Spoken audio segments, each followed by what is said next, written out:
Dear All Saints parishioners and school families, greetings to all of you. I'm happy to share with you today through this weekly reflection how much we are blessed, how much we experience every day God's graces and His gifts to us. And especially during this time that we have just started our school, and in the beginning of the new school year with all its challenges, I encourage all of you to think about the blessings instead of the challenges, the struggles, the problems. There will be always challenges, there will be always struggles, but as I said, especially as we begin the new school year with its own specific challenges for this year of COVID. Probably you are overwhelmed with so many things. I have heard from many parents how you are all stressed and how overwhelmed you are. But I encourage all of you to focus also on the blessings that we continue to receive from God every day, because it's very important that we spend some time in recognizing and being aware of the many blessings that we continue to receive. And especially this week, we have a wonderful parable, a very small parable, but driving home one important point that we all should be reflecting on, and especially during this beginning of the school year. Yeah, we promise so many things to so many people. We give our words, but we are reminded through the parable that we will be reading this weekend, it's very easy to give our word to someone. It's very easy to make a promise to someone. But just giving our word, making a promise, in itself is no good. It's not going to help anyone. Neither the one who gives a word or makes a promise, or the one to whom the word is given or the promise is given. And therefore, the parable this week is a reminder to all of us that we have an obligation to follow it through, not just give our word to someone or make a promise to someone, but we need to have that desire and determination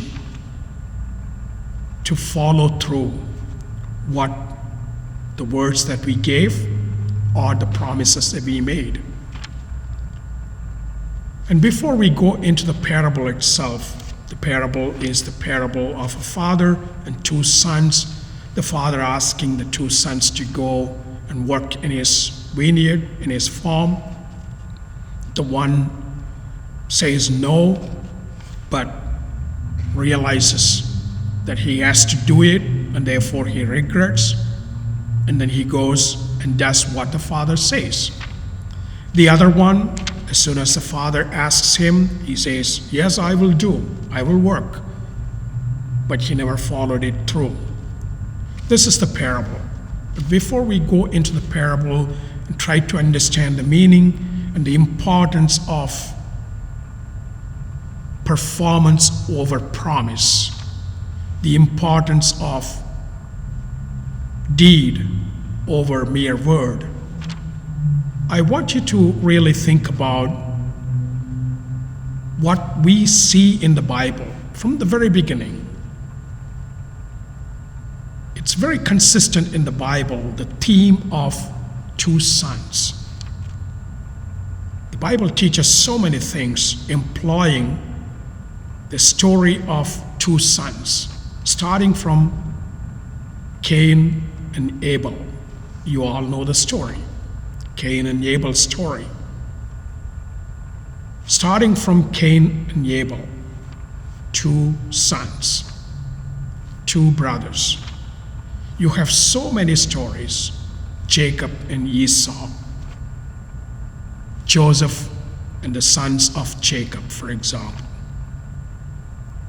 You have so many two sons stories to teach so many things. And in the New Testament as well, when you come to the Gospel of Luke, for example, we all know this story, chapter 15 in the Gospel of Luke. The prodigal son, the younger one, and the elder one who is faithful to the father. So we know that story as well. So the story of two sons or two brothers is very biblical. And Jesus is kind of using this tool today, this weekend, in the parable. And the context is so wonderful, which really helps us to understand the importance of this parable. The context is this happens when Jesus reaches Jerusalem, and when the confrontation between him and the religious authorities, or you can say the religious elite of his time, really grows stronger. The confrontation is so strong because we know from the Gospels that this parable comes immediately after Jesus' cleansing of the temple and the religious elite, the religious leaders, questioning Jesus' authority, and Jesus refusing to say the source of his authority, with what authority he is doing this.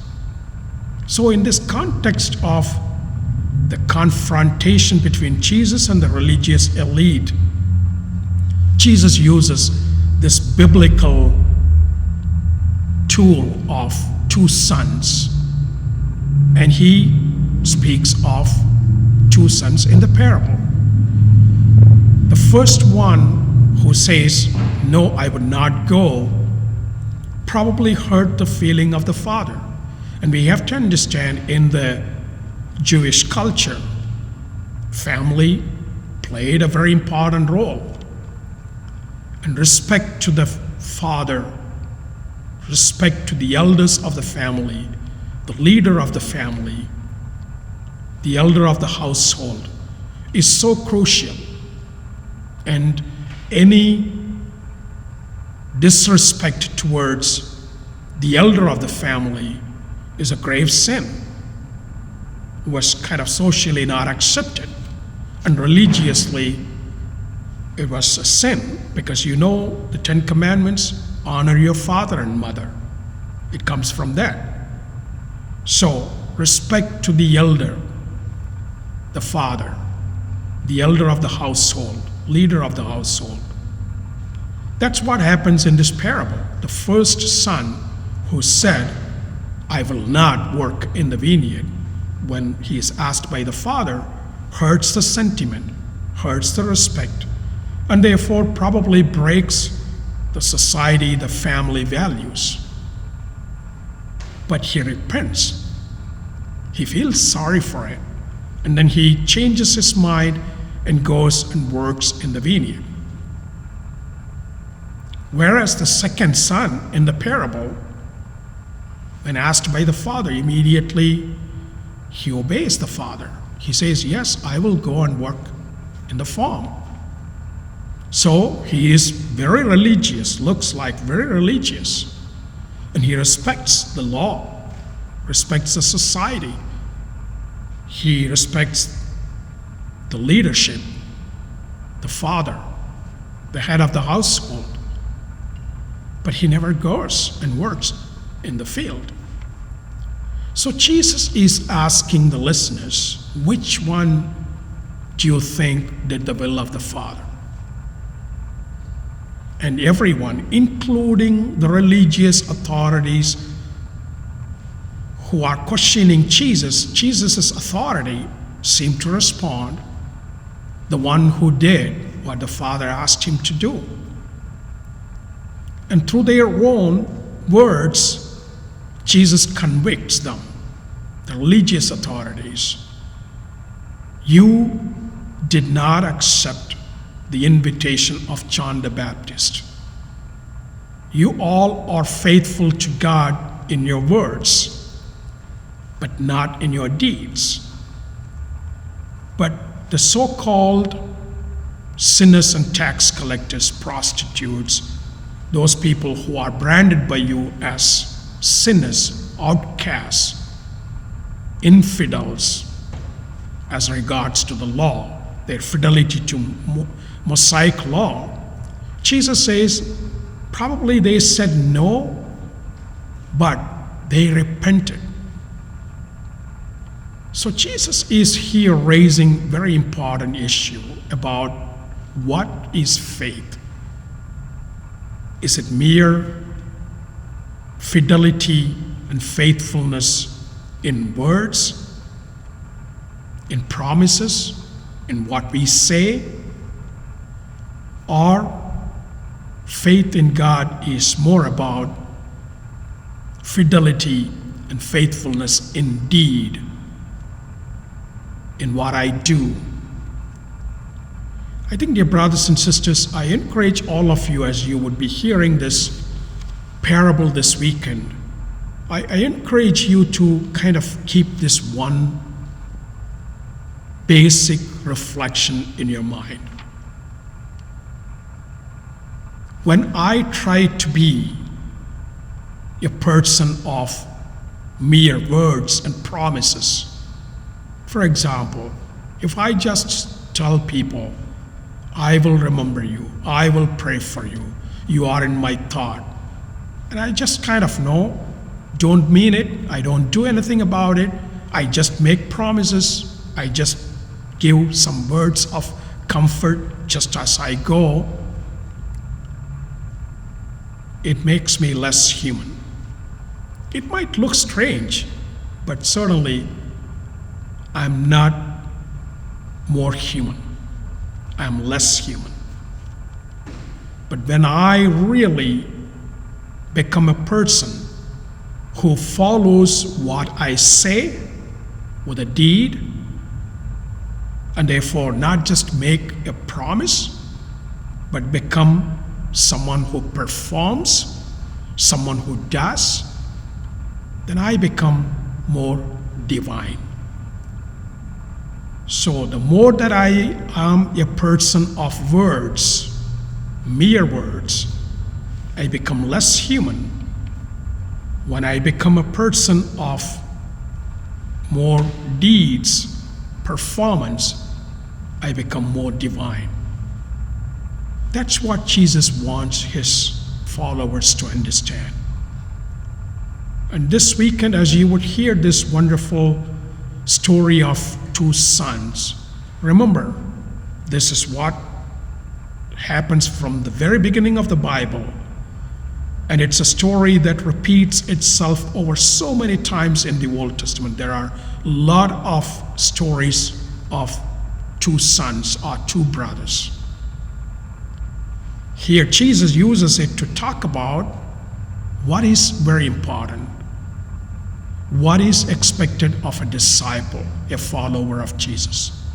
How would you define a person of faith, or even a person's religiosity? The touchstone is not the words. The touchstone for all of this is our deeds, our actions. And therefore this week, as I said, probably if we are just people of words, then probably we are just thinking about all the challenges, all the problems that we face today. And when we hear people expressing how much they are struggling or how overwhelmed they are with all these challenges that they are facing, we would be just saying, don't worry, I'm praying for you, take care, know that you are in my thoughts. That's not what we are called to do. That's not what our faith invites us to do. It invites us to do a little bit more. to follow it with our action. That's what is going to make us divine. And let's pray that God will give us all during this time to think about many of His blessings and to think that I can be a blessing to the other person, not just by my words, but when I follow it through my action. God bless you.